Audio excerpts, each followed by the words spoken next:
The snow had teeth that night. Not soft flakes drifting from the sky, not winter as I had known it growing up, but a blizzard that clawed straight through fur, skin, and bone. The kind of cold that wanted you dead. The kind of cold my mate had counted on. I stumbled through it anyway. My vision was a blur of white and darkness, wind slicing across my cheeks like knives. Every breath burned, every step was a battle. But the tiny bodies tucked beneath my cloak, two trembling wolf pups, kept my legs moving even as the storm tried to swallow us whole. "Just a little farther," I whispered, though the pups could barely hear me. Their small whimpers vibrated against my ribs, weak, frightened. "I won't let you freeze. Not you." My voice cracked. Everything else had already cracked long before the blizzard did its work. I didn't know where I was going, only where I could not remain. Bloodthorn territory was behind me, the place that had been my home, the place where I had served as Luna, the place where my mate, Alpha Darius, had marked me, used me, then turned on me the moment these pups were born.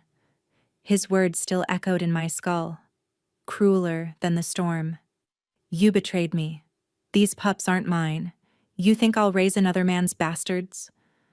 But the pups were his. I knew it. My heart knew it. He didn't care. Accusation turned to rage. Rage turned to violence.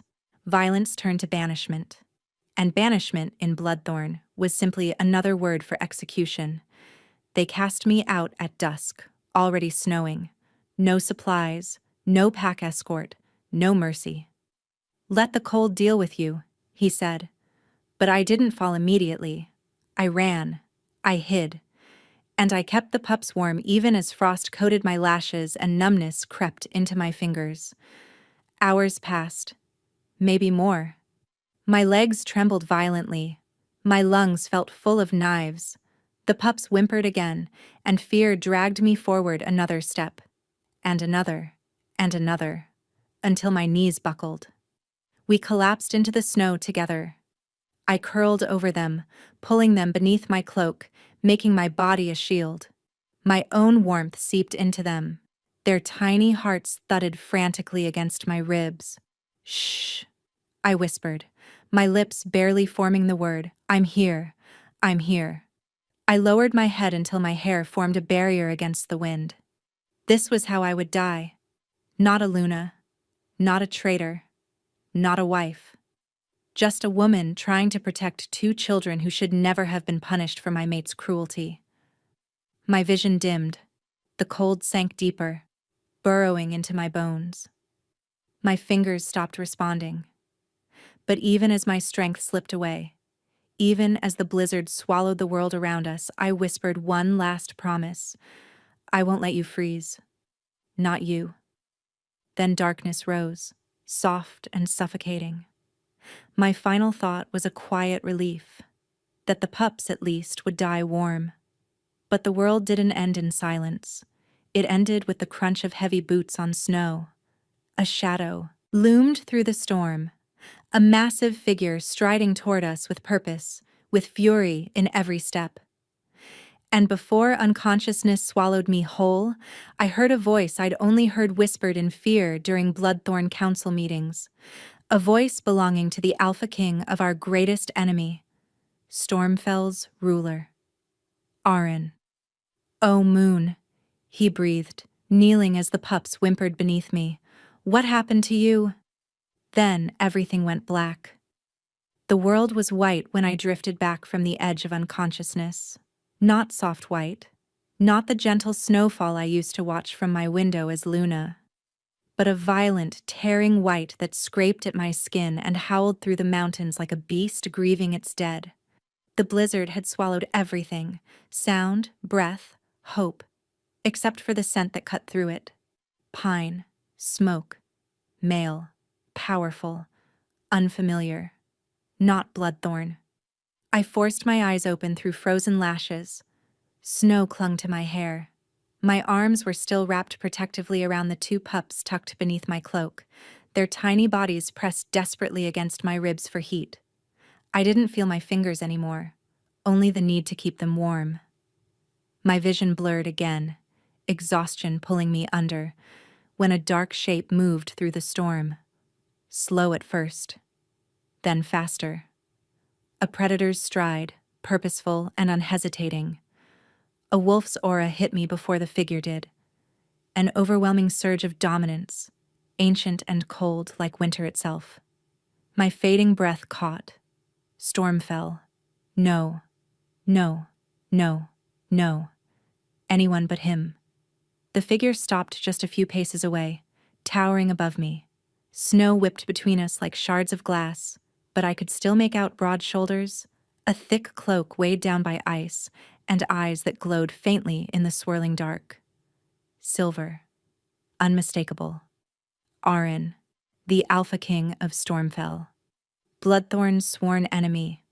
Of all the places, of all the wolves, destiny had thrown him into my death scene. I tried to push myself upright, to shield the pups more fully, but my limbs refused to obey. My body trembled violently, not from fear. Fear was familiar. But from cold so deep it hollowed out my bones. Arin didn't move. He simply watched me, one hand gripping the hilt of the blade strapped to his thigh, snow melting on the dark leather of his gloves. His gaze swept over the pups hidden under my torn cloak, then lingered on me. I couldn't read him. Stormfell wolves were known for many things: brutality, honor twisted by battle, eyes like winter storms. But mercy? Never. My throat tightened, air scraped through my chest like sand. If he thought this was a trap, that I, the discarded Luna of Bloodthorn, had been sent into a blizzard to lure him, then the pups and I were already dead. He crouched slowly, bringing himself closer to my level. His presence was overwhelming up close, heat radiating through the cold, dominance curling around me like an unseen hand. Celine. His voice was low, edged with warning and disbelief. What in the moon's name are you doing here?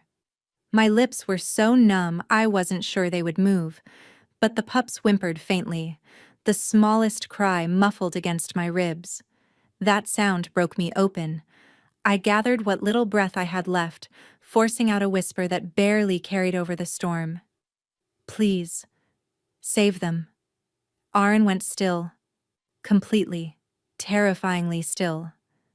The wind screamed around us, the snow clawed at his cloak, but the Alpha King didn't blink, didn't breathe, didn't move a single muscle, because enemies did not beg for their enemies' children. Bloodthorn and Stormfell had spilled each other's blood for generations. Our packs were born in hatred. Our wolves taught to snarl the moment the other's scent hit the air. Yet here I was, the disgraced Luna of Bloodthorn, begging the Stormfell Alpha to save wolf pups that carried the scent of my mate. It defied logic, honor, war. It defied everything. Arn's jaw flexed once beneath the scruff darkening his face, his gaze cut from my frostbitten hands to the fragile shadows beneath my cloak. They're not yours, he said quietly, though I heard the question buried inside. They're innocent. My voice broke, barely audible. Please. For a heartbeat, I thought he would turn away. Stormfell kings made decisions like they swung blades, clean, swift, merciless. He had no reason to help. Every reason not to. Saving Bloodthorn heirs could ignite political chaos. Or worse, cost him his own council's loyalty. But something flickered in his eyes. Something I had not expected in a man carved from winter. Reluctant. Mercy. Or maybe just reluctant curiosity. Move, he ordered softly. I couldn't. My body had gone beyond shaking. Now it simply lay heavy and useless in the snow. Arin exhaled sharply, as if irritated by my weakness, or by his own decision. Then he reached for me. Not roughly. Not as an enemy, but with a firm, controlled strength that told me he had already chosen. He eased the pups from beneath my cloak, wrapping them against his chest beneath his furs. They whimpered, but he held them with surprising gentleness for a wolf feared in every territory. Only then did he lift me, his arms sliding beneath my frozen body as if it weighed nothing. Heat. Blinding. Overwhelming. My head fell against his shoulder. "You're freezing," he muttered. "You should be dead." I almost was. His arms tightened imperceptibly. Not anymore. My eyes closed, because the strangest truth washed over me. Not comfort, not trust. Something in between. I was alive because my enemy refused to let me die. And I didn't yet understand the dangerous fate that decision had just set in motion. Not for me, not for the pups, not for the Alpha King carrying all three of us through the storm, but I would. Very soon. When consciousness flickered again, it came in pieces. The scrape of wind across stone, the muffled beat of a heart that wasn't mine, the distant echo of a storm still raging beyond the mountains. But before those sounds reached me, I remembered the pups. My eyes shot open. Snowflakes clung to Aaron's cloak, but the pups were cradled against his chest, wrapped in the heavy fur he had stripped from his own shoulders. Their tiny breaths fogged against the dark fabric. One let out a soft whine, nuzzling closer to him. Aaron heard it. His jaw twitched once. Only once. But enough to tell me everything. He knew. He knew whose pups they were. Even half-frozen and weak, I could read the change in him like a page torn from a book. The way his shoulders stiffened. The way his eyes went not just cold, but lethal. Those pups didn't just belong to Bloodthorn. They were the heirs of the wolf who murdered half of Aaron's family, his younger brother, his uncle, his mother's mate. Stormfell and Bloodthorn weren't rivals. They were war carved into history. Aaron's gaze dropped to the pups again, slow, assessing, heavy with a rage so old it had fossilized inside him. His voice emerged low and sharp, cutting through the howl of the storm. "These pups should not exist." I flinched. I couldn't help it. The truth in his words felt like a blade pressed to the back of my neck. "They are innocent," I said, though my voice shook. "They didn't choose their blood." He didn't look at me. "They carry the scent of the Alpha who slaughtered my kin." "I know." My throat tightened as I forced the words through frozen lips. "But they carry my protection too." That made him pause. Not soften, not relent. Pause. He studied me like he was trying to understand why a Luna cast out to die would cling to pups that bore another wolf's claim, as if the answer made no sense to him. And it didn't. Not unless he knew the truth. My mate cast me out because he feared these pups were not his, and because killing me would have been too merciful. Aaron finally tore his gaze away, looking out over the darkening horizon. The blizzard had swallowed the world whole. Wind roared over the ridges, tearing up drifts of fresh snow. "We won't survive here long," he said. He could have ended it like that. He could have let the snow bury us, let the storm finish what Bloodthorn started. No one would question an Alpha King letting the enemy's Luna and the enemy's heirs die in a blizzard. It was cleaner, simpler, expected. My voice cracked as I whispered, "Please, don't leave them. Not me, not us, them." Something flickered across his face, a muscle shifting, a breath tightening. His instinct warred against every law of pack, blood, and vengeance. "This is madness," he muttered. But he reached for me anyway. His arm slid under my knees and back, lifting me from the ground with a controlled strength that should have scared me but didn't. The pups were nestled against my body now, wrapped inside the protective fold of his cloak. His warmth hit me like fire after drowning in ice. I sagged against him, unable to hold up my own weight. My cheek brushed the rough wool of his collar. Aaron inhaled sharply, as if surprised I had a scent at all beneath all that cold. "You're still freezing," he said. "Stay awake." "I'm trying." The blizzard slammed into us again, wind whipping around his broad frame. Aaron adjusted his hold, tightening his grip on the pups, tightening his grip on me, as if instinct had made the decision he couldn't admit aloud. Duty said he should let us die. Instinct said something else. Something dangerous. He began to walk. Each step was brutal. Ice cracking beneath his boots, snow piling against his cloak. The storm clawed at him, trying to pull us back, trying to drag us under. Still he kept moving. Through cold that numbed bone. Through darkness that swallowed sound. At one point, a gust nearly knocked him sideways. He braced his body around us, snarling at the wind, as if it were something he could fight head-on. The pups whimpered again. His steps jolted. It was subtle. So subtle another wolf might have missed it, but I felt it. The small, involuntary shift he made to shield them more fully. As if he had forgotten who they belonged to. As if instinct had claimed them in a way logic refused to. "Why are you doing this?" I whispered. My lips barely obeying me. His jaw clenched. "I don't know." Duty said, "Leave them." Rage said, "Kill them." History said, "Bury them." But instinct? Instinct told him to carry all three of us out of that storm. When my head dropped against his shoulder, slipping toward unconsciousness, he growled quietly. Not at me, but at the storm itself, as if daring the blizzard to take what he had decided, somehow, to protect. "Stay alive," he ordered, voice rough. "I'm not losing anyone else to Bloodthorn." Anyone else? He didn't mean me. He didn't mean the pups.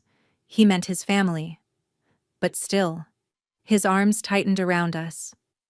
And that was the moment I knew. Whatever fate awaited us in Stormfell, nothing would ever be simple again. Warmth woke me before consciousness did. Not sunlight, not a fire, a presence. For a moment I didn't understand why my body wasn't shaking, why the cold that had been gnawing through my bones was gone. I lay still, suspended between a nightmare and something I didn't yet trust. Then a voice sliced through the haze. "Open your eyes."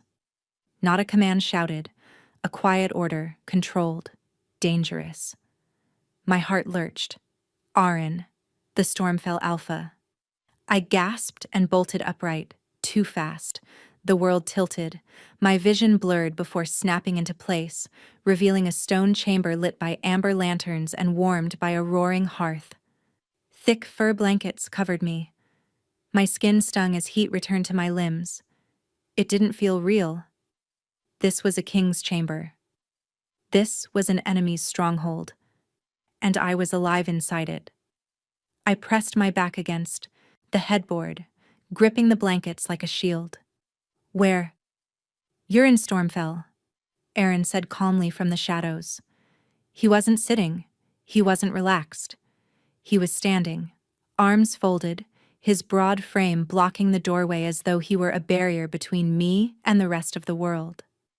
The storm had left his hair damp and wild. Snow still clung to his boots. His silver eyes burned with something fierce and unreadable. I swallowed hard. "Where are the pups?" My voice cracked with panic. A flicker crossed his face. Quick, subtle, gone before I could define it. "Safe," he said, "sleeping in the adjoining chamber. They ate. They're warm." The breath left my body in a shaky exhale. Relief hit so hard it almost made me dizzy. Aaron saw it. Of course he did. His gaze sharpened, predatory and curious at once. "You care for them more than your own life." "They're helpless," I murmured. "They're Bloodthorn's heirs." I flinched. He stepped forward. Slow, deliberate, every inch of him radiating the authority of a king who never asked questions without expecting an answer. "Tell me something, Celine," he said, voice low and cutting. "Why would the former Luna of Bloodthorn throw her body over pups that aren't hers?" I looked away. My silence angered him, but not in the explosive way I expected from a wolf forged by war. His rage simmered instead, cold and sharpened like a blade kept hidden until necessary. He moved closer, not touching, but close enough that I felt the heat coming off his skin. "Why protect the children of a wolf who cast you out to die?" His voice dropped to a growl, restrained but deadly. "Why save the heirs of a pack that would rejoice at Stormfell's ruin?" I gripped the blanket tighter, because I couldn't tell him. Not the full truth. Not the shame. Not the real reason my mate had thrown me into a blizzard like discarded prey. Arn studied me in silence, and the crackle of the fire filled the gap between us. His gaze roamed my face. Not lustful, not mocking, but searching. Trying to understand a puzzle that defied his every instinct. He exhaled through his nose, sharp and frustrated. "You risked your life for them." I said nothing. "You nearly froze to death," he pressed. "You should have died." "Yes." My voice was barely a whisper. "Why?" Silence. Arn stepped back finally, pacing once as if he needed space from the question itself. His hands curled briefly into fists. "You confuse me," he muttered. A laugh almost escaped me, broken, bitter, exhausted. If he was confused, what was I? A Luna who had been replaced, betrayed, cast out, yet still clinging to two pups who bore the scent of the wolf who had tried to erase me. Arn stopped pacing and turned back toward me. This time, he didn't look angry. He looked something far more unsettling. Fascinated, like he couldn't decide whether I was a miracle or a threat. He took another slow step toward the bed. "You are in my keep now, under Stormfell protection." His voice roughened. "That means no one harms you. No one touches you. You understand?" I stared at him, stunned. I didn't understand at all. Arn read the confusion on my face, and his jaw tightened. Not with irritation, but with something like unease, as if he didn't understand either. "This should not be happening," he murmured to himself. "I should not have brought you here." My heart pounded. "Then, why did you?" His eyes met mine, silver and burning with a storm of contradiction. "I don't know." The honesty in that answer rattled something deep inside me. He didn't know why he'd saved me, didn't know why he'd defied instinct and history, didn't know why he'd carried his mortal enemy through the snow as if she were something precious and breakable. Wariness should have swallowed me whole. Fear should have made me shrink back into the blankets. But instead, a spark flickered in the center of my chest. Not trust, not safety. Something smaller, quieter. Hope's cousin, the shadow of belief. Because Arn was a man who never acted without reason. And yet he had saved me anyway. His next words were rough, almost reluctant. "Rest. You're safe. For now." "For now," I repeated softly. His gaze lingered on me one heartbeat too long, then another.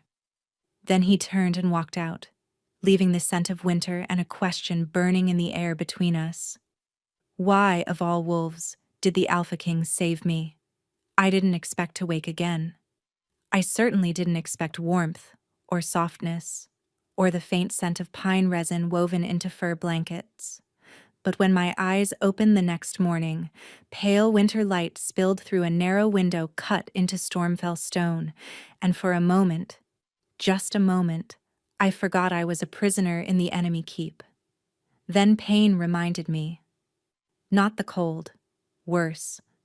The ache of bruises forming under my skin. The sting of half-healed bite marks along my ribs. The burn of old scars that never should have been gifted to a Luna. I tried to sit up, but the motion sent a sharp ripple of pain across my torso. A small gasp escaped me. That was when the healer entered. She was older, her gray-streaked hair braided tight, her eyes sharp and too perceptive. She moved closer, hands gentle but firm as she scanned my face, my pulse, the frost burn along my neck. Then she froze. Her fingers brushed the edge of the deep purple bruise spreading across my hip. "Who did this to you?" she whispered. I tensed. "It doesn't matter." Her gaze sharpened.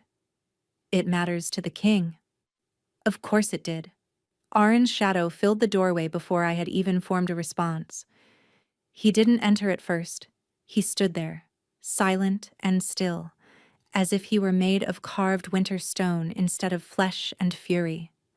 His eyes flicked from the healer, to me, to the bruises now exposed beneath the pushed-aside blanket.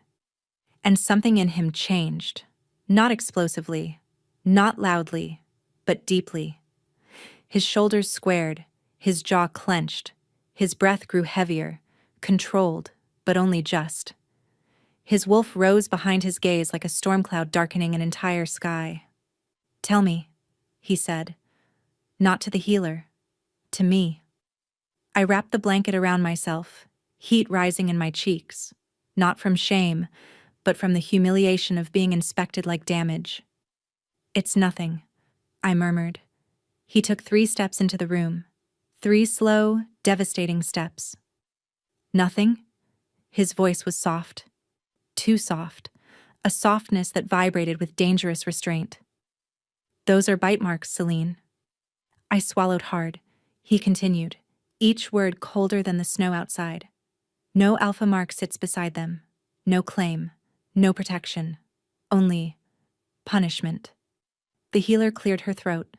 "Your Majesty," but Aaron didn't move his gaze, not even for a breath. "Why?" he said quietly. "Does a Luna of Bloodthorn bear marks like these?" I closed my eyes. The truth pressed against my throat like something sharp. "My mate," I whispered.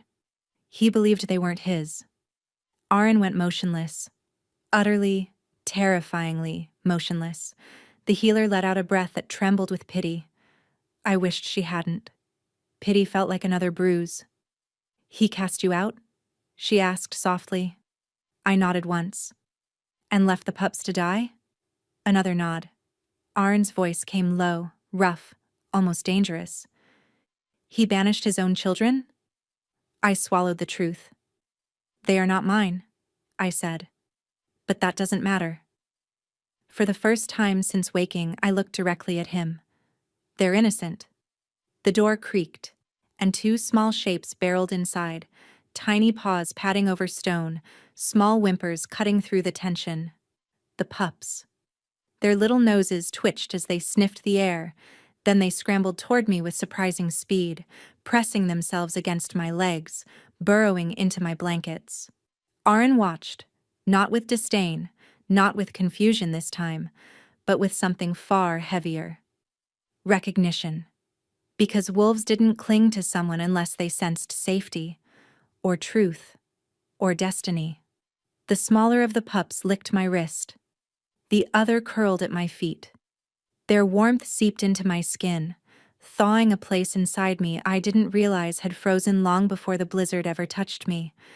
The healer murmured something about herbs and salves and quietly left, but Aaron didn't. He stepped closer, close enough that I could feel the heat radiating from him, see the faint tremor in his clenched fists, hear the restrained fury in his breath. "Why save them?" His voice was barely human. "Why save the children of the wolf who threw you to the snow like garbage?" My throat tightened. The truth rose without my permission. Because someone had to. He stared at me as if the world had tilted. I swallowed hard, continuing softly. "They did nothing wrong. They didn't ask to be born into hate. They don't deserve to die for it." Silence fell, deep and thick, like snowfall. Aaron's eyes softened. Just a fracture, a crack in the armor of a king. "You would die for them," he murmured. "I would," I whispered. And I almost did. The pups pressed closer to me, whining softly. Aaron's gaze dropped to them, 2 tiny lives wrapped in the blankets of the woman who had been meant to die beside them. His wolf surged behind his eyes, not with aggression, but with something I had not expected to ever see from the Alpha King of Stormfell: admiration. He didn't say it. Didn't have to.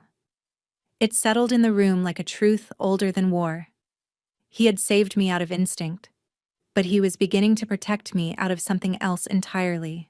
Something dangerous, something fragile, something that felt, for the first time in years, like hope. By the time they let me walk, the walls had begun to whisper. Servants never spoke directly to me. Not yet. But they spoke near me. Near enough that I caught words in the spaces between their silence. Enemy. Bloodthorn. Luna.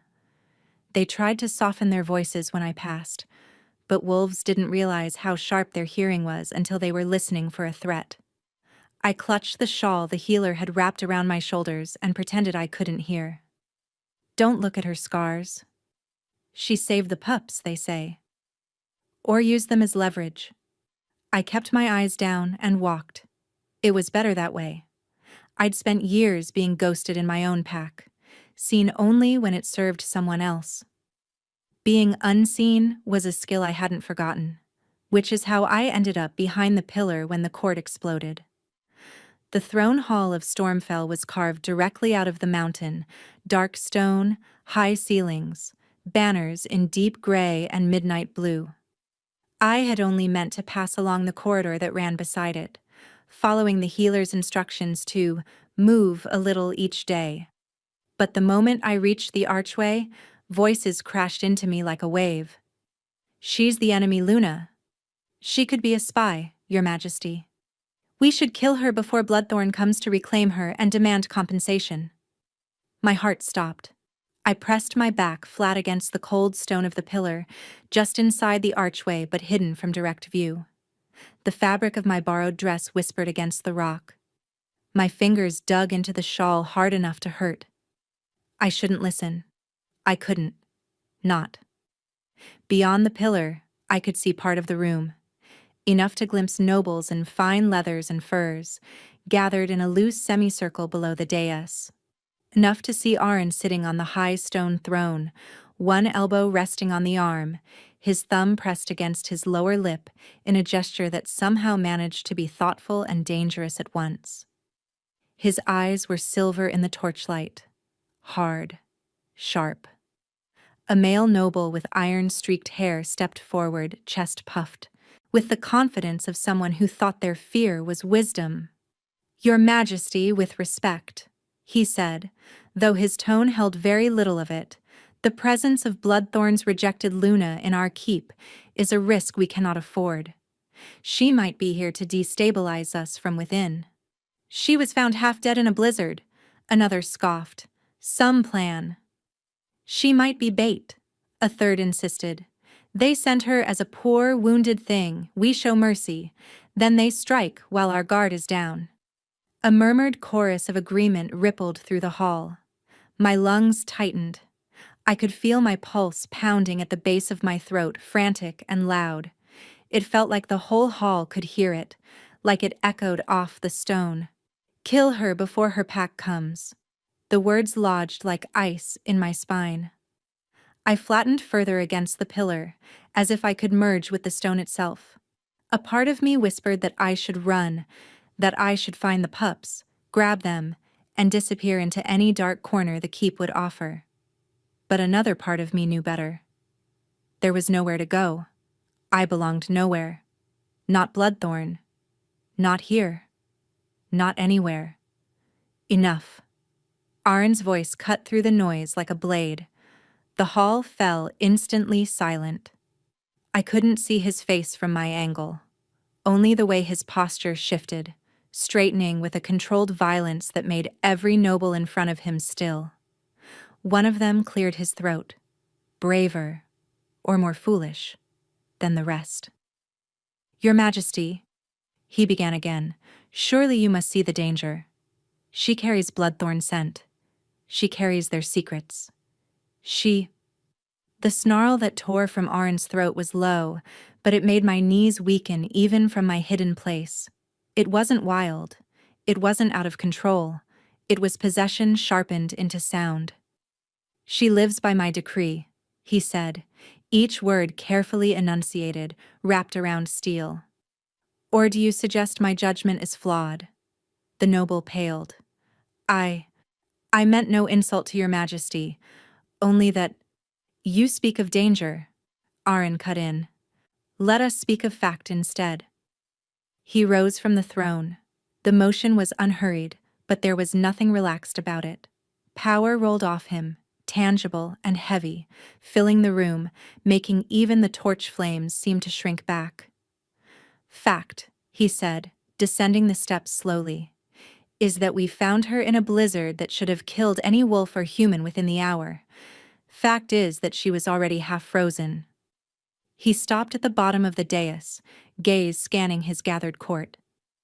Fact is, he continued, voice dropping, that she had no weapons, no escort, no protection, nothing but two pups tucked beneath her body as she died over them.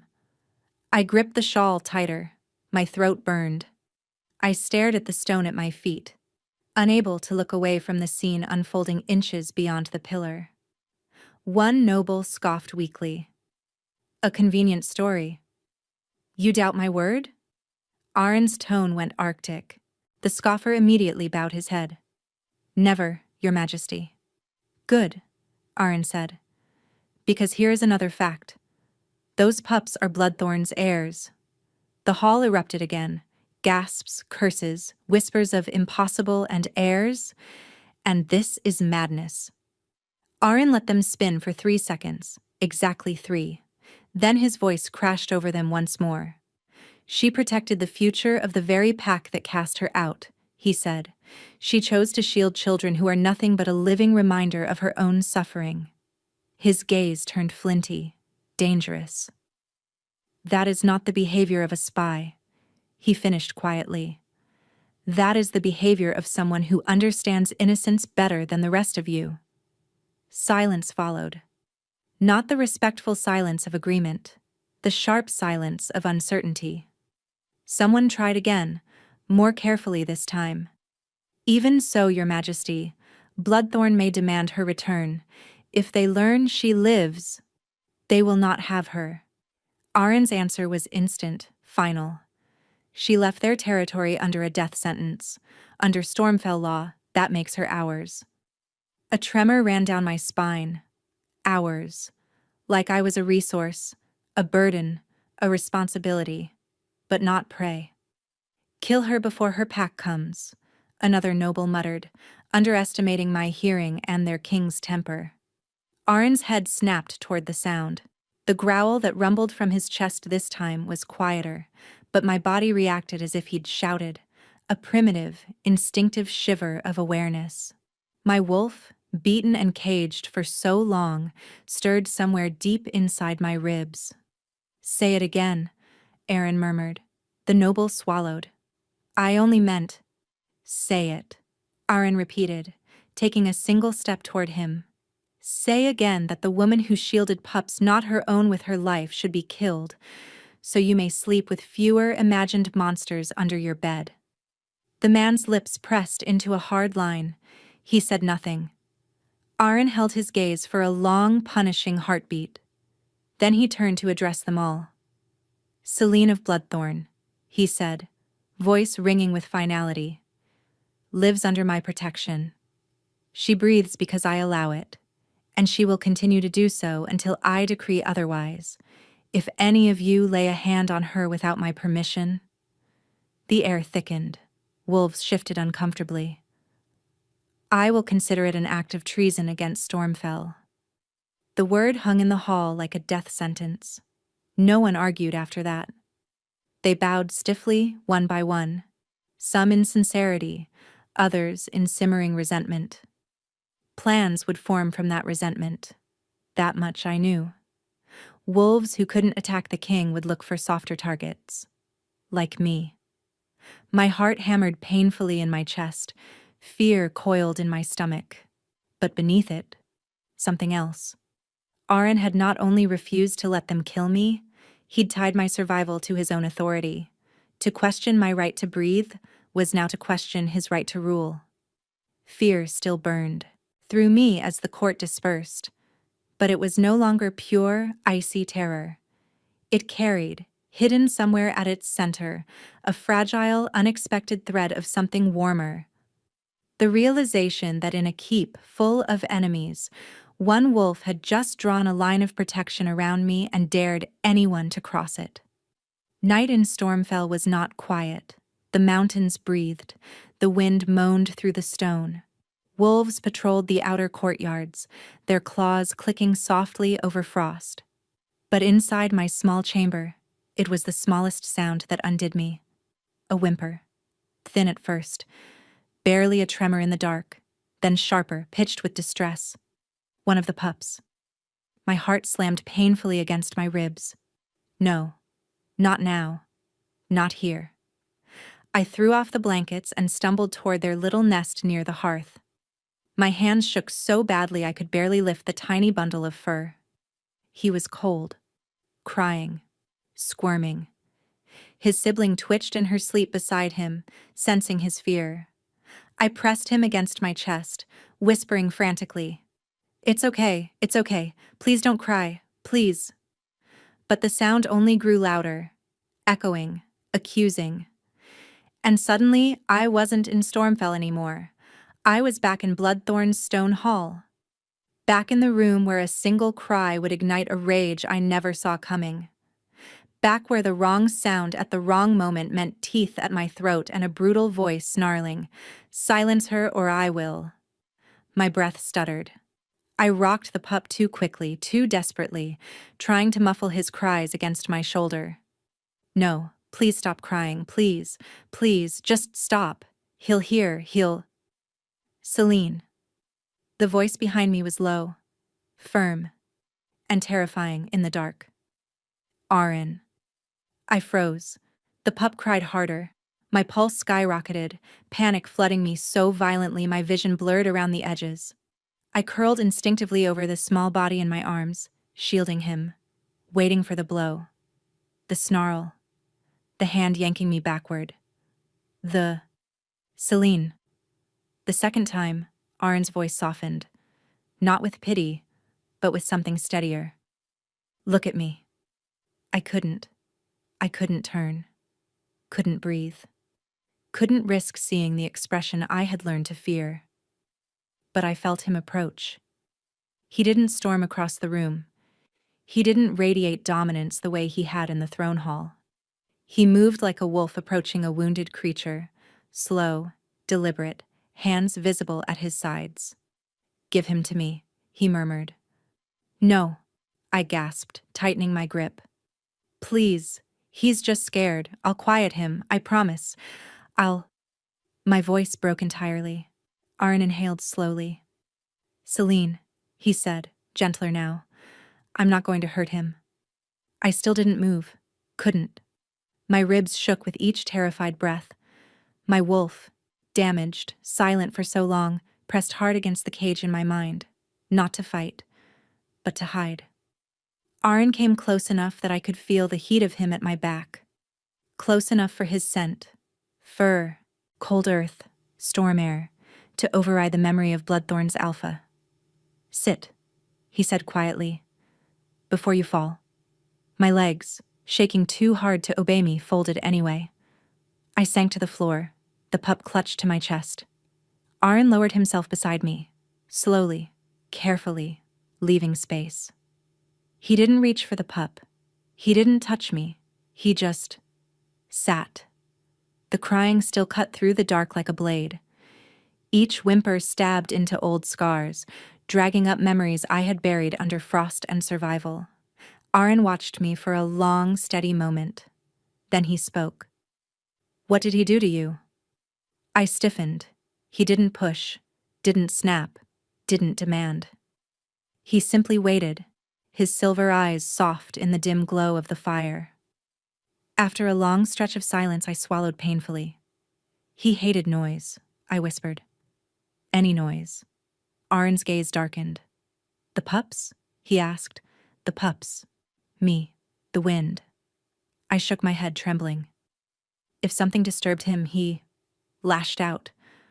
Aaron's hands curled on his knees. Not at me, not even at the crying pup, but at the memory of another male's violence. Is that why you hid your voice when I found you? He asked quietly. I have no voice to hide, I murmured. He took that too. Aaron went very still.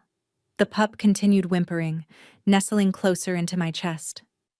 I rocked him gently, but this time my hands weren't frantic, just shaking.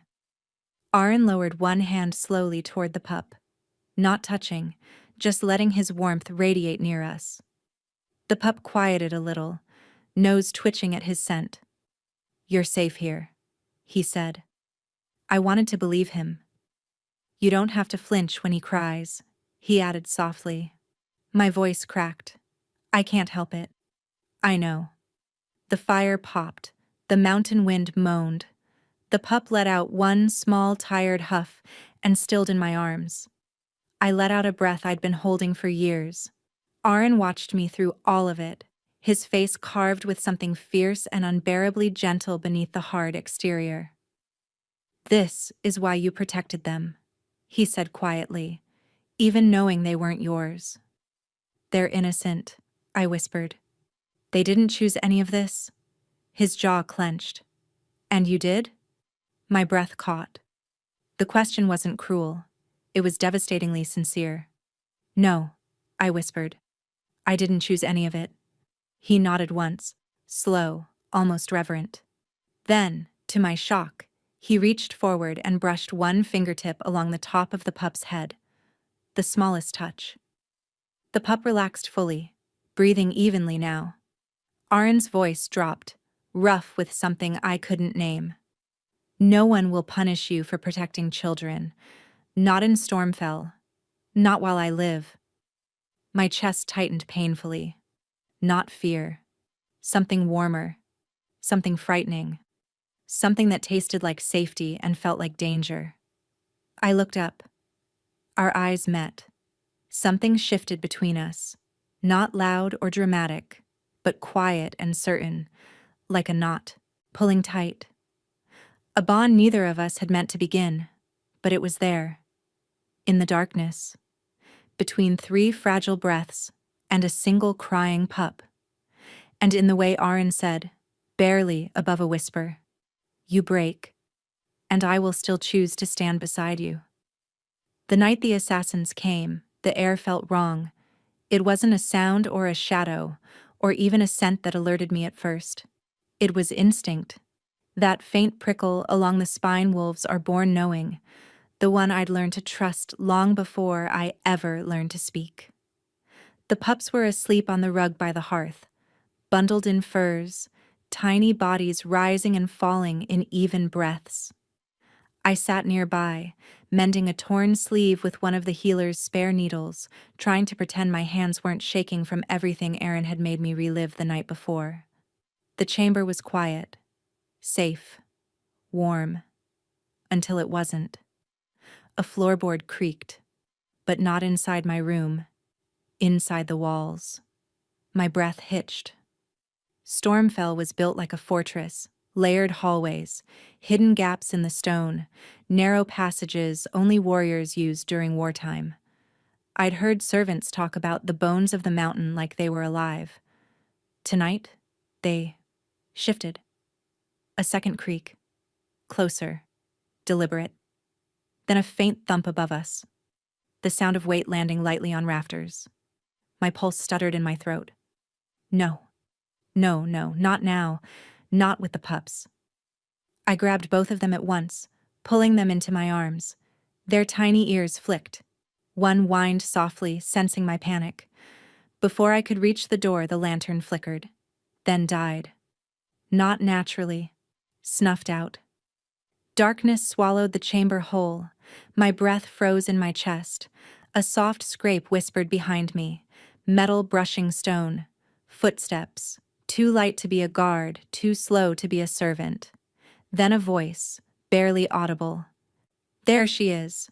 Cold flooded my limbs. I backed instinctively toward the corner, clutching the pups against me, trying to make myself small, invisible, anything that wouldn't draw the blade I knew was coming. The door shifted. not opening, but blocking the faintest sliver of light beneath it. Someone was standing outside. No escape. The assassins had boxed me in. Orders were clear. Another voice hissed. Kill her! Kill the pups! The pups whimpered. My heart broke at the sound. I couldn't fight. I couldn't run. All I could do was protect them, just as I had in the blizzard. Even if it meant dying here, in the dark, alone. A blade clicked free of a sheath. I pressed my back to the wall, whispering a silent prayer I barely believed in. Then, a snarl ripped through the darkness. Powerful, ferocious, unmistakable Aaron. The door didn't open. It exploded inward, ripped from its hinges like paper. Torchlight flooded in behind him as he stepped through the shattered frame, shadows clinging to his body like armor. His eyes burned with silver fire, brighter than the flames behind him. He had shifted partially, claws extended, canines visible, his wolf surging just beneath his skin. And he was furious. The assassins turned on him, blades raised. They didn't get a second strike. Aaron moved like a storm breaking loose, brutal, fast, unstoppable. The first assassin's throat opened under his claws before the man could even scream. The second managed half a turn before Aaron grabbed him by the neck and slammed him into the stone so hard the wall cracked. Blood sprayed, bodies fell. It was violent, terrifying, merciless. But not once did fear touch me. Not even when the killers died inches from where I stood. Not even when Aaron looked up at me with his wolf fully awake. He wasn't a threat. He wasn't danger. He was salvation wrapped in fury. His chest heaved, breath ragged as he scanned the room for more danger. When he saw the pups trembling in my arms, something primal flashed across his face. Not rage. Possession. He stalked toward me, stopping only when he was close enough for the heat of his body to counter the cold still clinging to my skin. Someone wants you dead, he growled, voice barely human. I swallowed hard. I heard them in the walls. His eyes darkened. They won't get near you again. He said it like a vow sworn in blood. The pups whimpered, and without thinking, I reached for him. Not to seek protection, but because I knew, with a clarity that shocked me, that he needed to see they were alive. His gaze dropped to the pups. His breathing slowed. One tiny wolf reached out with a paw and pressed it against the fabric of his tunic. The change in him was immediate. The tension in his shoulders loosened. Something soft, impossibly soft, touched his expression. He lifted his hand and gently brushed one pup's head. My body sagged with relief. Not fear, not trembling. Relief. Aaron saw it. His brows pulled together, concern breaking through the remnants of his fury. You're shaking, he murmured. I thought, my voice cracked. I thought I wouldn't be able to protect them. His jaw flexed, then he cupped the side of my face, thumb grazing my cheek with surprising gentleness for a man whose hands were still stained with blood. You're still breathing, he said, because I got here in time, and I will always get here in time. I closed my eyes, not trusting my voice. For the first time in my life, danger hadn't ended in pain or punishment. It had ended in rescue, in protection, in the certainty that someone powerful and unyielding would stand between me and the dark. When I opened my eyes again, Aaron was still watching me, fury fading, something deeper taking its place. Trust, or the beginning of it. And for the first time since the blizzard, I let myself breathe. Aaron didn't speak after the assassins' bodies were dragged away. He simply looked at me, not the way a king studies a threat, but the way a storm looks at a single fragile flame, as if any wrong breath might blow me out. Then, without asking permission, he reached for me. Come. Just one word, low and rough, but gentler than anything he'd used in the throne hall. His hand didn't grip my wrist. It hovered there, close enough for me to choose. I surprised myself by taking it. He led me through the keep in silence, down a stone corridor lit by torches, up a narrow staircase carved directly into the mountain. The cold air grew sharper the higher we climbed. We stepped out onto a private terrace overlooking the entire valley. An endless sweep of frost and moonlight, Stormfell's snowy peaks rising like giants in the distance. The wind brushed my hair. Arin's presence anchored me. He didn't let go of my hand until he was certain the door behind us was shut and locked. Only then did he turn to face me fully. "Tell me who hurt you." It wasn't a question. It was a command he barely contained beneath the tremor in his voice. I froze, every instinct screaming to stay silent, to protect myself, to protect the pups, to protect the last pieces of dignity I still owned. But Aaron stepped closer, not closing in, not trapping, just standing with me. His voice lowered, rough as gravel under a storm. "Celine," he murmured, "I need to understand. I need to know why someone broke you enough that you flinch at shadows." My throat tightened. "I'm not broken." "No," he agreed quietly. "You survived things that should have killed you. But surviving leaves marks." His gaze flicked to the fading bruises the healer had bandaged earlier, to the scar that wrapped around my shoulder like a warning, to the stiffness in my posture whenever something moved behind me. Then his eyes met mine again, softer than I'd ever seen. "Tell me," he repeated, "who hurt you?" The words clawed up from a place I'd buried so deep I sometimes pretended it didn't exist. "My mate," I whispered. Arin's entire body went still. "He blamed me for the pup's birth," I continued, voice trembling. "He said they weren't his, that I'd shamed him, that I'd corrupted our bloodline." The memory sliced through me, cold as the blizzard he'd thrown me into. Arin's hands curled into fists. "He accused you? Without proof?" "He didn't want proof." I swallowed hard. "He wanted an excuse." "To do what?" Arin asked, voice deadly calm. I stared at the snow-covered valley. "To reject me," I said. "To drag me to the border, into the storm. To leave me there where no one would find me." A sound tore from Arin's throat.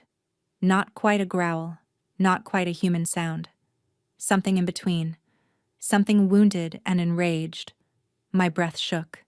"He said wolves don't keep broken mates." Arin's eyes burned bright gold.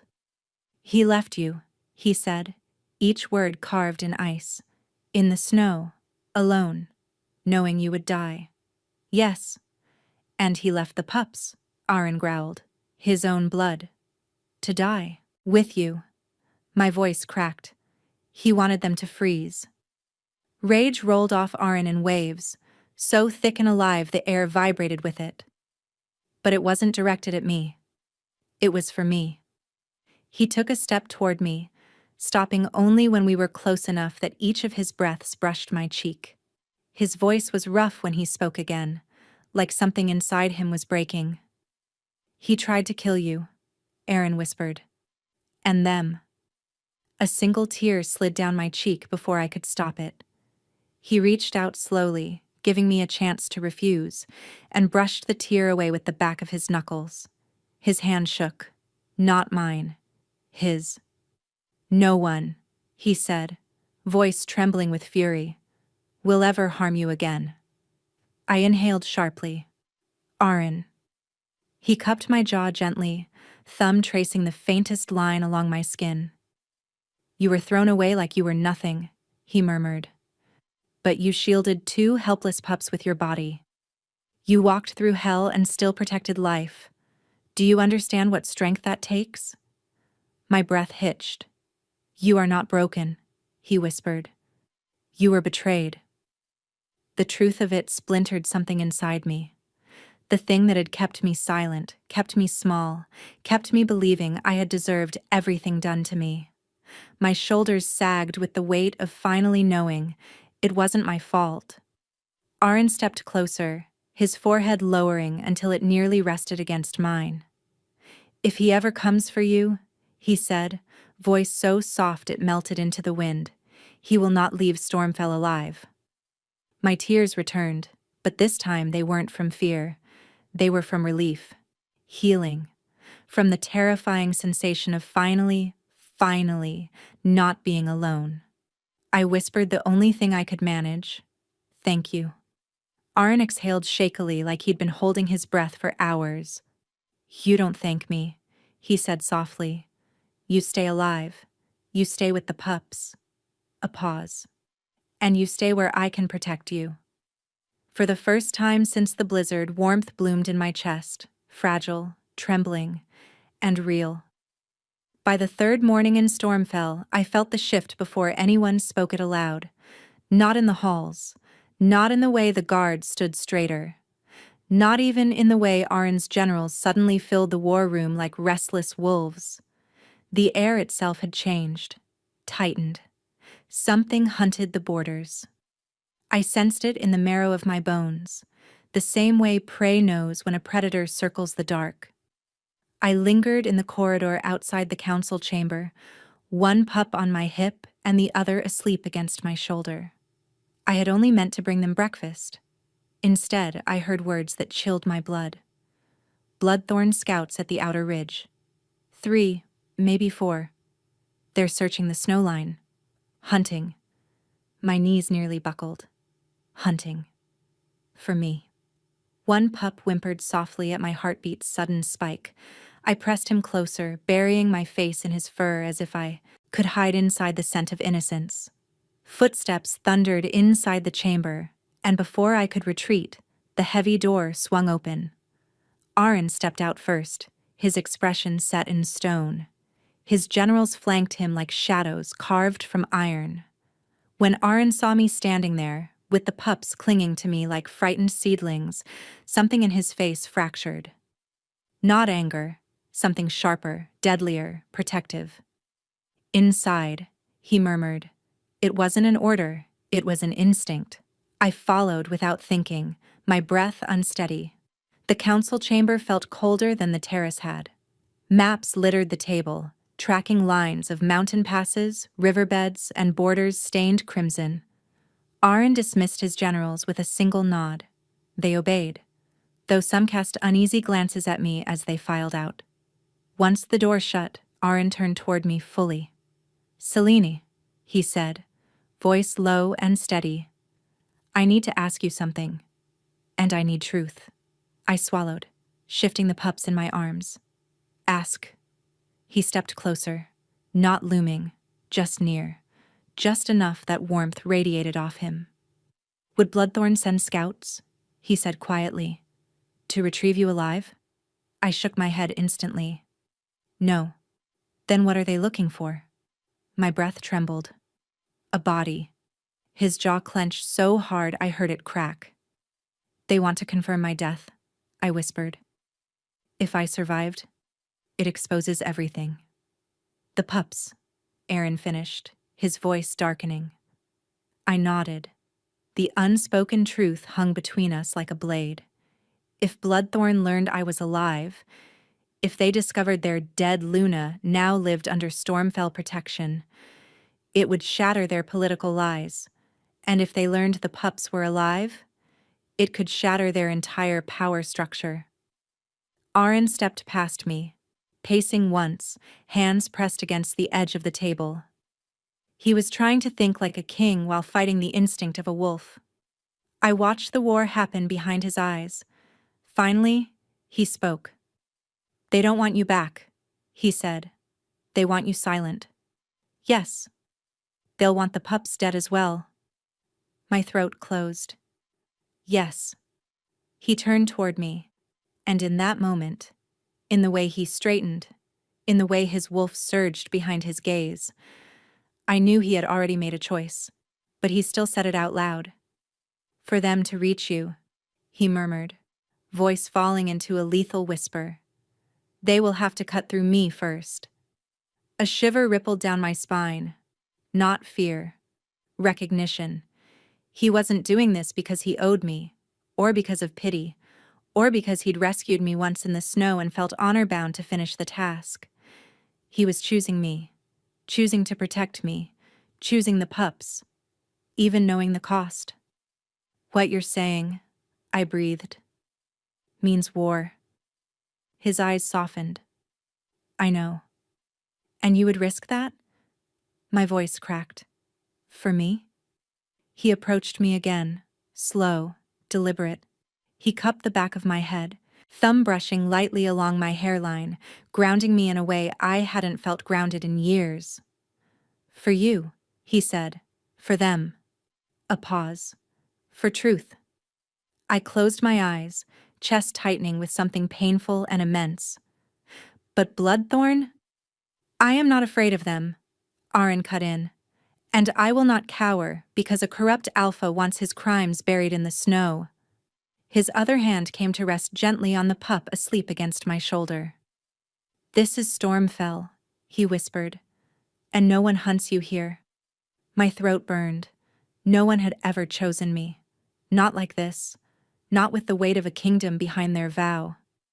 Aaron, I breathed, shaking. His voice dropped lower, rougher. You survived what should have destroyed you, he murmured. I will fight whatever comes next. He leaned close, forehead brushing mine. And if that means war, he whispered, so be it.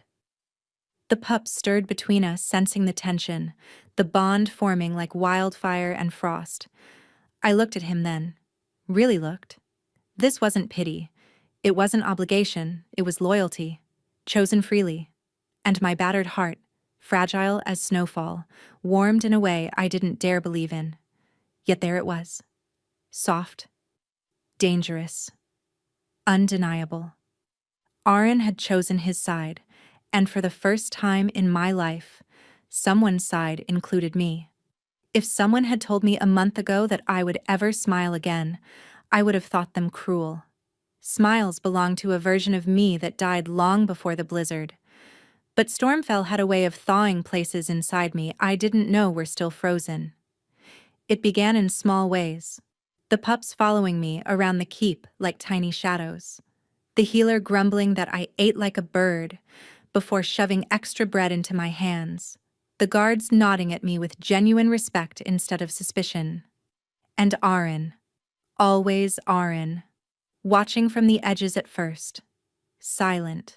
Unreadable. As if letting me dictate the space between us. Until one morning I caught him looking at me differently. Not the way a king watches a political risk. Not the way a wolf watches a wounded thing. But the way a man watches something he is trying very, very hard not to reach for. It was during breakfast in the smaller hall. The pups had discovered the joy of scrambled eggs, and one had smeared half his portion across my sleeve. I tried to wipe it off, laughing under my breath at the mess. Aaron froze. He was across the table, mid-conversation with a general, but his eyes snapped to me. Silver bright, soft at the edges, surprised and hungry all at once. He had never seen me laugh. He had never seen the woman beneath the fear. From that moment on, the air between us changed. He lingered when I spoke. He stood closer when danger was mentioned. He let his hand brush mine when passing a cup or leading me through a hallway. Soft touches, barely there touches, but enough to make my breath catch every single time. That evening, the pups were asleep early, curled in their shared nest like tiny storms exhausted from living. I stepped onto the terrace to breathe the crisp mountain air, expecting to be alone. I wasn't. Aaron stood there, leaning against the stone archway, moonlight carving his profile into sharp, beautiful lines. When he turned toward me, something shifted in his expression. A softening, a pulling, a quiet recognition I felt deep in my chest. He approached slowly. Celine. Just my name, but it sounded different in his voice tonight. Warmer. Rougher. I tucked a loose strand of hair behind my ear, suddenly aware of my heartbeat. You should be resting, he said gently. I couldn't sleep. His mouth twitched, the ghost of a smile. I know. He stopped a foot away, close enough to feel the heat of him, close enough that I had to tilt my head up to meet his gaze.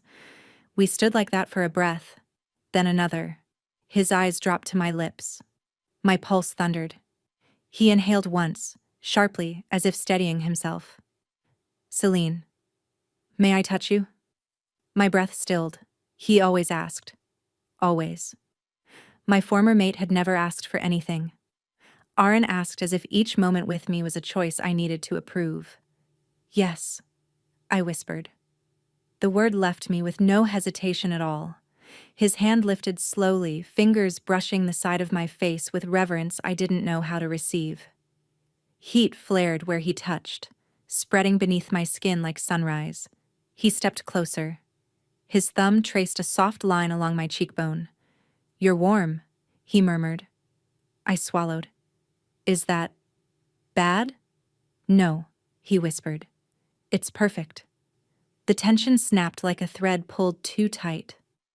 Aaron lowered his forehead to mine, breath mingling with mine, and for a heartbeat, the world was nothing but the space between our mouths.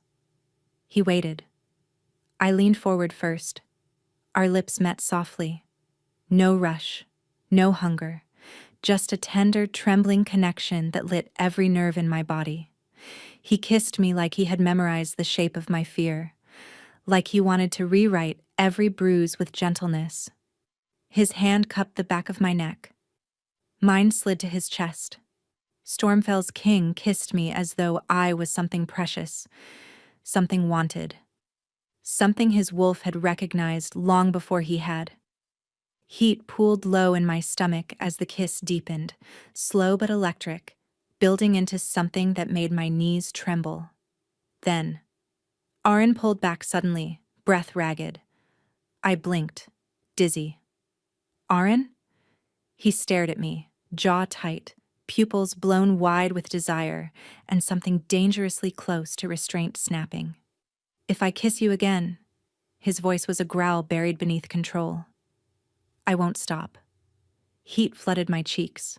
I should have looked away, should have stepped back, should have been afraid.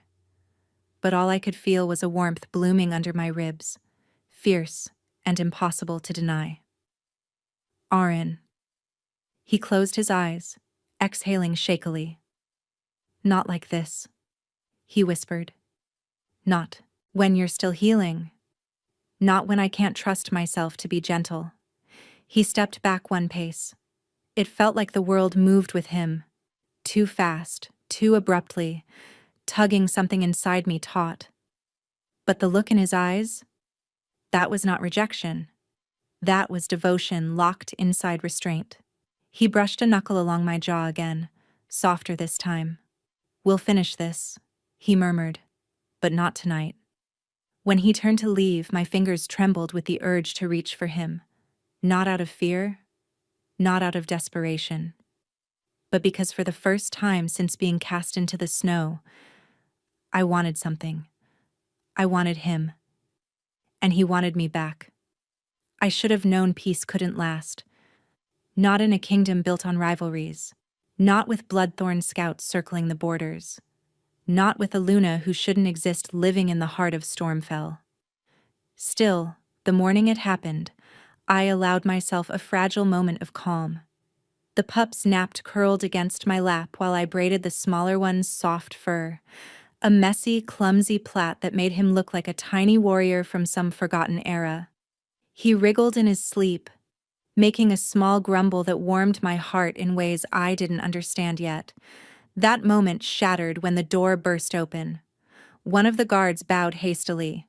"My lady, the council has summoned the king. They demand immediate assembly." My pulse quickened. "Why?" The guard hesitated. "Because of you." My chest tightened painfully.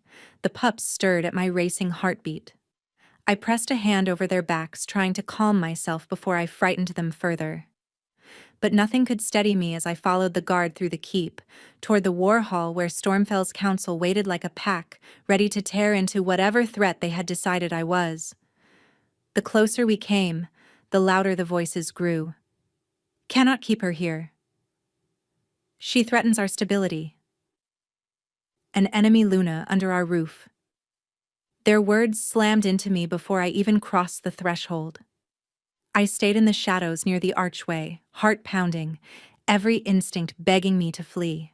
Instead, I pressed a palm to the cold stone and watched. The council stood in a half-circle before Arin's throne. They were older, hardened wolves, eyes sharp with suspicion and pride. Arin stood before them, not seated, but on his feet, posture rigid, jaw clenched, as if he'd been restraining his temper for longer than a heartbeat. The eldest counselor, Varek, stepped forward, voice booming. "This must end. She's an enemy, Arin." My stomach twisted. Another counselor spat, "Bloodthorn's Luna, a risk, a spy." A third growled, "She brings war to our doors." My breath hitched, not because their words were cruel, I'd heard worse, but because Arin didn't interrupt them. He stood there, silent, listening. Fear pricked at my skin like needles. What if they convinced him? What if saving me in the snow was a moment of mercy he'd now regret? What if... Varek's voice cut through my spiraling thoughts. "You have endangered Stormfell," he said. "If Bloodthorn learns she lives, they will seek vengeance. They already hunt our borders. I speak for the council when I say this. Selene must be removed." Removed. Not relocated, not transferred. Removed. Which meant dead. My throat closed. Arin finally moved. It wasn't a step. It wasn't a gesture. It was an explosion of power more visceral than anything I'd ever felt. His wolf surged beneath his skin, turning the air electric. "Removed," Arin repeated, voice a low growl that vibrated against the stone walls. "Is that what you call murdering a woman under my protection?" "She is not ours," Varek argued. "She does not belong. She belongs where I say she belongs," Arin snapped. Silence. The entire council froze. Arin continued, voice sharper, colder, edged with barely contained fury. "Selene stays. But..." A snarl cut the air in half. "She stays." His voice cracked with the kind of dominance that didn't come from title or training, but instinct. Wolf deep. Irrefutable. The torches flickered. Shadows trembled across the stone walls. Even the mountain seemed to hold its breath. A younger counselor dared to speak. "Your Majesty, emotion clouds your judgment." Arin turned his gaze on him slowly, dangerously. "My judgment," he said, voice dropping into something deadly soft, "is the reason this kingdom stands on solid ground rather than in ashes." The counselor swallowed. "If Selena remains," he whispered, trembling, "Bloodthorn will strike." Arin's eyes flashed gold. "Then let them come." Murmurs rippled, horrified and awestruck.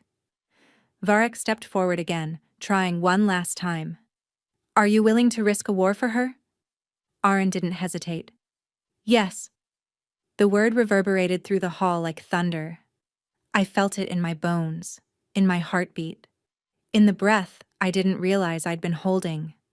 Arin stepped closer to the council, power rolling off him like a storm about to break. "If any of you," he said coldly, "challenge her place here, you challenge me." Varek stiffened. "That sounds like a threat." "It's a promise." Whispers erupted. Not agreement, not surrender, but dissent. The council fractured right there in front of him. Half bowed reluctantly, half bristled like wolves ready to bare teeth. Stormfell wasn't unified anymore. Rebellion was forming. Because of me. My heartbeat crashed like thunder in my ears. I should have felt guilt, shame, fear, and I did. But over all of it, overlaying every emotion like a second heartbeat, was something else. Arin had not only defended me, he had chosen me in front of those who advised his every move.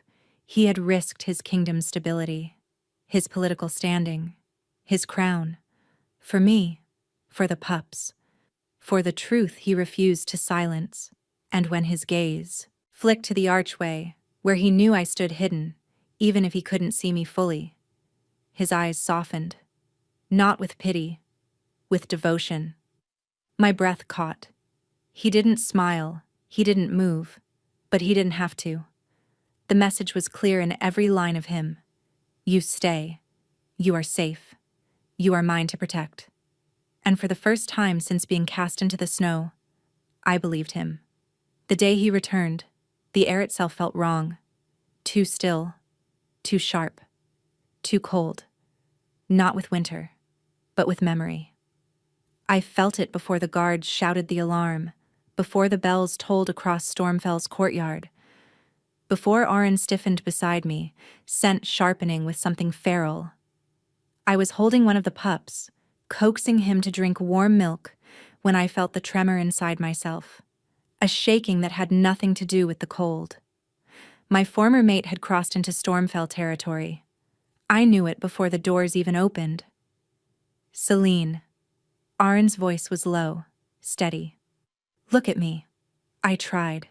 Gods, I tried, but the memory of teeth on my skin, of snow filling my lungs, of betrayal burning hotter than a flame, it all rose so fast I couldn't swallow it down. He's here, I whispered. Arin didn't ask how I knew. He just stood, towering, tense, eyes beginning to glow. The doors slammed open, and there he was, Alpha Kalen of the Bloodthorn Pack. My mate, my tormentor, my betrayer.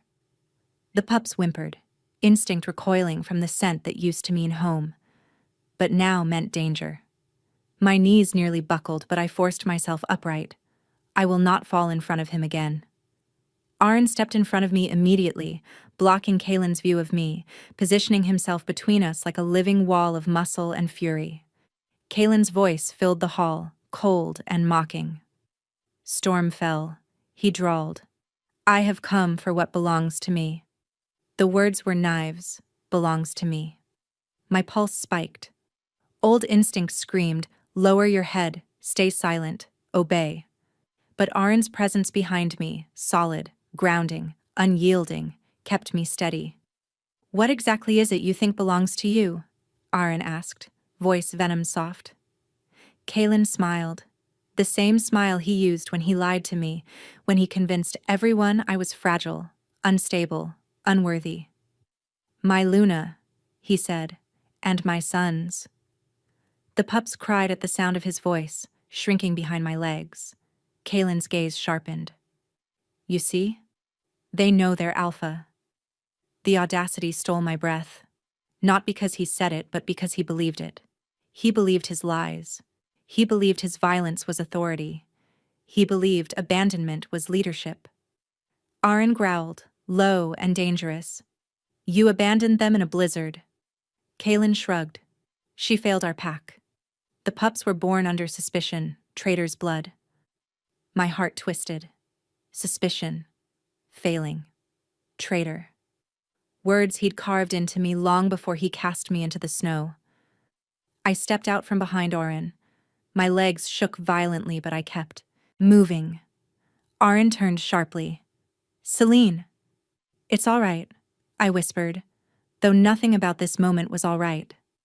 I stood beside Arin, just enough to be seen, not enough to be touched. Kalen's eyes widened, shock, then fury, then something uglier. You dare stand beside him? He hissed. After what you did? I swallowed hard. What I did? You birthed those pups, he spat. You brought shame to my bloodline. My nails dug into my palms. They are your pups. He bared his teeth at me. They were weakness. Arin's growl thundered through the hall. Kalen smirked at him. You keep my Luna. You keep my sons. Give them back now, and I might forgive the insult. The arrogance, the entitlement, the cruelty. But something inside me finally snapped, not with fear, but with clarity. I am not your Luna, I said. The hall fell silent. Even the torches seemed to stop flickering. Kalen's lip curled. You vowed. You tried to kill me, I said softly. My voice shook, but my words didn't. You left me to die in a blizzard. You left them to die. I looked down at the pups. Your heirs. Gasps rippled through the room. Aaron stood impossibly still beside me, a volcano waiting to erupt. Kaylin's face darkened. You were unfit. A disgrace.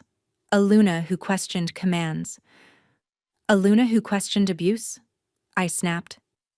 My heart hammered like a wild thing, but I forced the words out. You bit me. You blamed me for the birth. You told the pack I tricked you. Because the truth frightened you. He lunged forward. Aaron moved faster. One step, and the entire hall shook under the weight of his snarl. The deep, ancient sound of an alpha claiming ground, territory, and battle. Aaron's voice hit like thunder. Touch her, and I'll tear out your throat. Kaylin froze mid-step. Aaron's wolf was fully awake, barely held back by skin and bone. His eyes burned gold, power radiating off him in waves that made even seasoned warriors flinch. Kaylin tried again. She belongs to me. She belongs to no one, Aaron growled, then softer, so only I heard. Unless she chooses. My breath hitched. Kaylin's face twisted at that. This is treason, he spat. I will take back what is mine. Aaron stepped forward, shoulders broad, dominance filling the hall like a storm cloud ready to strike. You tried to kill her. You call these pups shame. His voice was razor sharp. You are no alpha, and you will never touch her again. I felt something inside me loosen, a knot I'd carried for years.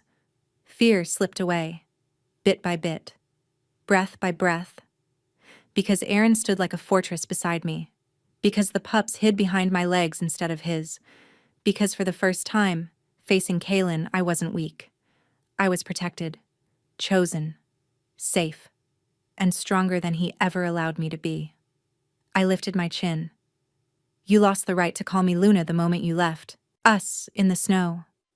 Aaron's hand brushed mine, not claiming, not pushing, simply anchoring me. Kaylin stared at me, stunned. Then Aaron delivered the final blow. If you want her, he said coldly, you'll have to take her from me. The challenge hung in the air like lightning, but Kaylin didn't step forward, because he wasn't an alpha anymore. He was just a coward exposed in the light. And I, the Luna he tried to break, stood unbroken beside the king who refused to let me fall. I didn't hear the war horns at first. I heard the pups. Their cries, sharp, frightened, instinctive, reached me from down the corridor before any bell or shout did. I ran toward them on instinct alone, heart pounding with a terror I thought I'd left behind in the blizzard. Then the ground shook. A single, earth-splitting boom. And another. Stormfell was under attack. Bloodthorn had come. I grabbed both pups, one in each arm, their tiny fingers clutching at my cloak, and stumbled back as warriors sprinted past me, weapons flashing in the torchlight. A soldier shouted, "Bloodthorn wolves at the gate! Form ranks!" My breath froze. They came for me. They came for them. And Kaylin. The man who had abandoned us in the snow was back to finish what he started. Aaron appeared at the far end of the corridor, eyes glowing gold so bright they lit the hallway like a second sunrise. His wolf was at the surface, rage and protectiveness coiled together. "Celine," he barked, striding toward me, "you need to get to the nursery." "No," I whispered. His expression flickered, shock, confusion, denial. But I lifted my chin. "I won't hide," I said, voice trembling but steady. "Not again. Not while they're here." He stared at me for a long heartbeat, breathing hard. Then his jaw tightened with something fierce, something like pride. "Stay behind me," he ordered, voice low and guttural, "and don't let them out of your sight." The battle thundered through the keep, snarls, shouts, the splintering of wood, the crush of stone. The air vibrated with violence. Aaron shifted before my eyes. Black fur, enormous frame, eyes blazing sun gold. The Stormfell Alpha King in his true form. He let out a roar so powerful it rattled my bones, then launched himself down the stairs toward the main gate, wolves flooding behind him. I followed as far as I dared, keeping to the shadows with the pups pressed against me. But Stormfell corridors twisted like living veins. Hiding would mean blindness. I knew Bloodthorn tactics. I knew Kaelin's cruelty better than anyone. I knew how they ambushed, how they flanked, how they always sent a second wave behind the first. A Stormfell guard nearly collided with me. "Milady, you can't be here." "There will be an attack from the West Terrace," I said quickly. "They always strike twice, and they always come for the children first." The man paled, then sprinted to warn the others. Another roar echoed through the keep, Arin's, wild and furious. I hurried after it, clutching the pups so tightly one whimpered into my neck. My palms were sweating, heart thundering, but I kept going. I would not let Bloodthorn take them. Not again. Not ever. The great hall doors lay shattered as I reached them. The scene inside stole my breath. Wolves everywhere, black, gray, russet, bodies colliding, jaws snapping, claws tearing. Blood smeared the marble floor in long arcs. The scent of battle was thick, suffocating. And in the center, Arin, towering, ferocious, unstoppable. He tore through attackers with brutal precision, not savagely, but surgically. Every strike was a promise. No one touches her. No one touches them. He saw me, even mid-battle, even drenched in blood and rage. He saw me, and something inside him snapped tighter, fiercer. He fought harder, faster, with the kind of desperation only born from love, even if he hadn't yet spoken the word. A shadow lunged for me from the right, a Bloodthorn warrior. I twisted aside, clutching the pups, but he grabbed the edge of my cloak.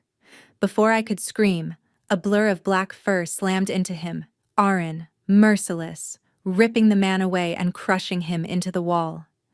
He shifted mid-motion, skin replacing fur, and stood between me and danger, chest heaving, voice a gravel-rough snarl. "Stay behind me," he growled. "I will not lose you." A crash shook the hall. Kaelin entered. He looked wild, eyes red-rimmed, clothes torn, face twisted with rage. "Celine!" he roared. "Those pups are mine!" I flinched but didn't step back. Arin did. He stepped forward. This time, Kaelin didn't speak. He attacked. The two alphas collided like storms, teeth bared, fists flying, claws shredding skin. Their wolves snapped through their human forms, each strike fueled by history, hatred, and the truth Kaelin had tried to bury. Arin fought like the world depended on this moment, like I depended on this moment, and I did. But Kaelin fought like a cornered animal, ruthless, frantic, spilling his own blood without care. The fight crashed through the hall, overturned tables, shattered columns. The pups cried in my arms, but I held them close, whispering their names like a spell. Arin landed a blow that sent Kaelin sprawling. Kaelin staggered up, eyes burning, and lunged at me. Arin's roar shook the entire keep. He reached us in a blur, grabbing Kaelin mid-lunge, slamming him to the ground with a sickening crack. Silence. A breathless, frozen silence. Bloodthorn warriors faltered. Stormfell wolves raised their heads. Kaelin's body lay still. Arin rose slowly, chest heaving, skin torn and bleeding, but alive, victorious, unbroken. He looked at me, at the pups, at the woman who had once curled in the snow waiting to die, now standing in the center of the hall, holding the heirs she'd saved. His voice was rough, torn, reverent. "It's over, Celine." I exhaled shakily. For the first time in years, the air didn't taste like fear. Stormfell stood, Bloodthorn fell, and I, the Luna who should have died, still stood breathing, still standing beside the king who refused to let me fall. The hall was still humming with the aftermath of battle when Arin turned toward me. Bodies had been carried away. Blood was being scrubbed from the stone. The pups slept in the healer's arms at the far end, wrapped in warm blankets, safe for the first time since their birth.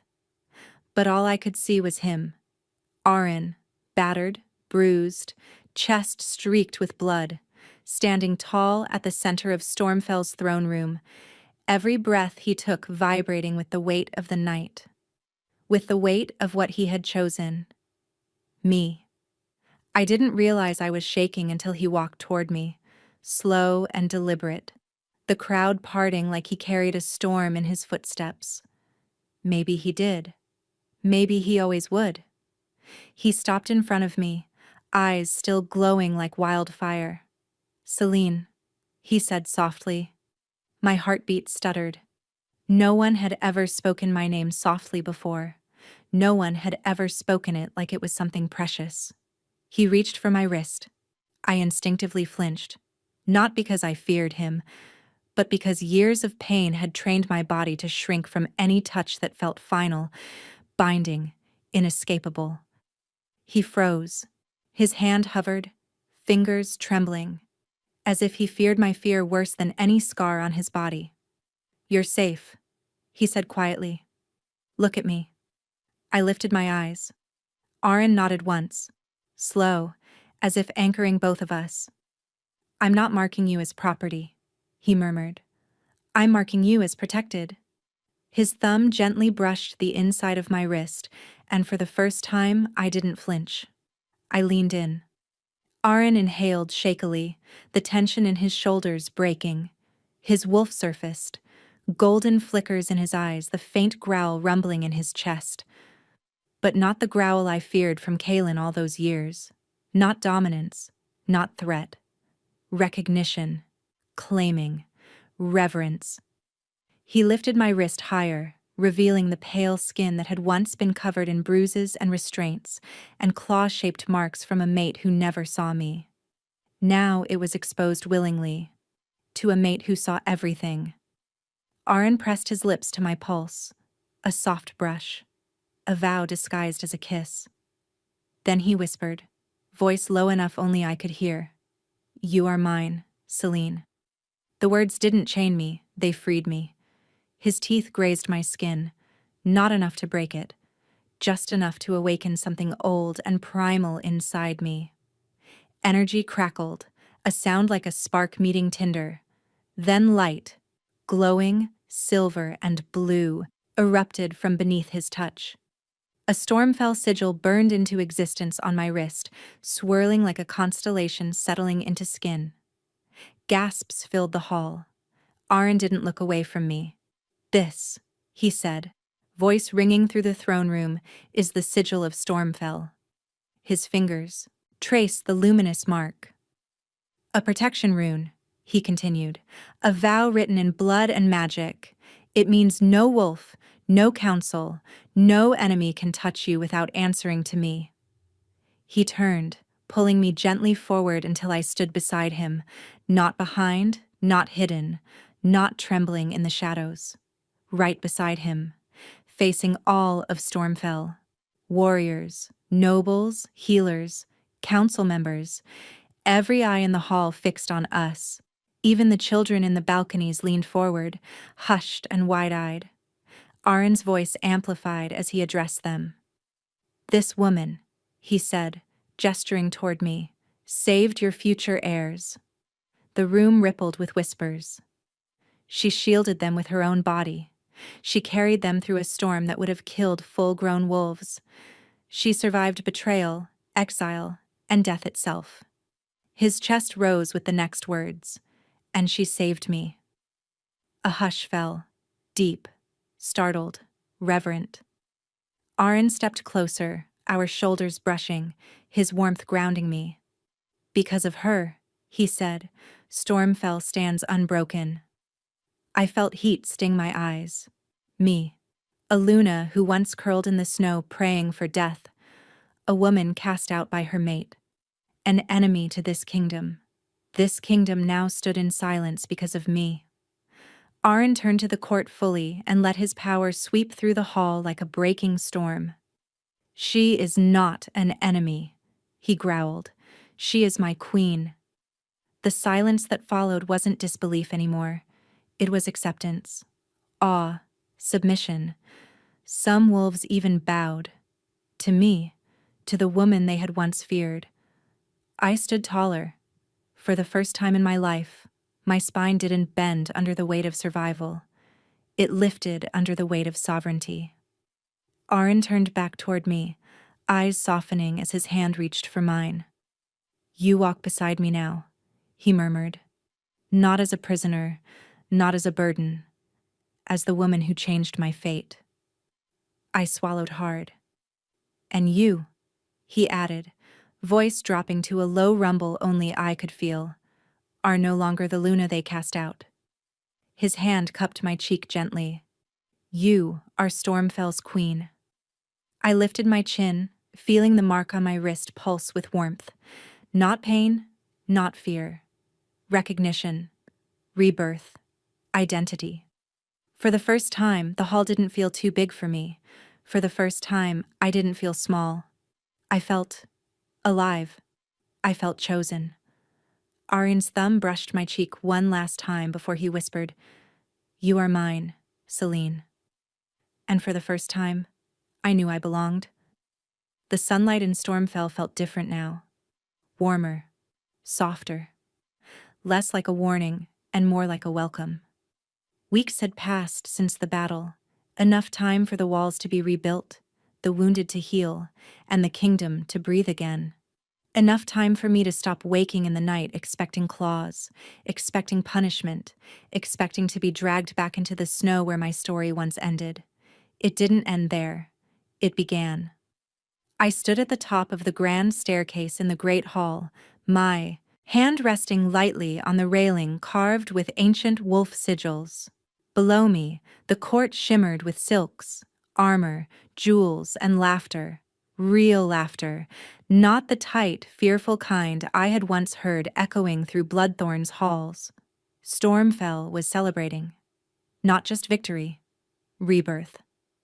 Arin walked beside me, tall and commanding, his presence like a living storm. But not the kind that destroyed. The kind that finally brings rain after a drought. And at our feet, the pups. My pups now. Not by blood. Not by birth. But by bond. By choice. By love. Little Alder toddled clumsily, determined to descend the stairs alone, one pudgy hand reaching for the next step. His brother Rowan clung to my gown and peered down with wide eyes as if the world was too much and too bright. "They'll fall," I murmured softly. Arin chuckled at my side, voice warm. "I will catch them." I smiled. He always did. We began our descent slowly, the court parting like the tide before us. Some bowed their heads. Others pressed a hand to their heart in the Stormfell greeting. None looked at me with suspicion anymore. Not one. It still startled me. Once, every step I took was shadowed by whispers, doubts, fear. People rarely spoke to me directly. They spoke about me, around me, past me. Now they looked at me like I was something sacred. Because of what I'd survived. Because of what I'd protected. Because of who I'd become. We stepped into the center of the hall, surrounded by the soft hum of voices. I heard it before I saw who said it. A whisper traveling like a breeze through silk banners. The Luna they tried to kill became the king's heart. I froze. Not from fear. From truth. Arin's hand found the small of my back, his thumb brushing gently. "They see you," he murmured near my ear. "All of you." I swallowed, looking at the pups sitting proudly on a fur-covered bench, tiny crowns made of braided branches set crookedly on their heads. A healer fussed over them. A warrior crouched nearby, letting them tug at his braids. One pup shoved a berry into the other's mouth. They giggled. The entire hall seemed to melt around them. I had once laid my body over them in the snow, believing cold death was inevitable and warm safety was a myth. Now here they were, alive, adored, cherished by a kingdom that had nearly destroyed itself, and here I was, not hiding, not trembling, not bracing for cruelty, alive, adored, cherished. Arin leaned down, his breath warm against my temple. He pressed a kiss there, slow, reverent, grounding. My eyes fluttered shut. His voice, low enough for only me to hear, rumbled through my bones. You didn't just survive the blizzard. My breath caught. You survived fate. His hand slid around my waist, pulling me just slightly closer. And you found me. Something inside me softened. Something that had been clenched for years, frozen for even longer. A knot of fear, grief, shame, and old wounds loosened, then unraveled completely. I turned to him. He didn't look away from my scars. He had never looked away from them. He looked into them, through them, as if they were the map that had led me here, led me to him. I placed my palm over his heart, feeling the steady beat beneath my fingertips. Warm, strong, alive. Maybe I didn't find you, I whispered. Maybe we walked out of our storms at the same time. He smiled, the kind of smile that made kings seem human and mates feel immortal. Below us, Alder toppled backward into Rowan. They both squealed. The warrior panicked. The healer sighed dramatically. The court laughed. Arin and I both turned toward them.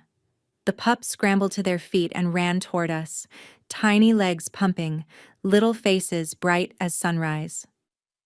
Up, Alder demanded, arms raised. I bent and scooped him into my arms.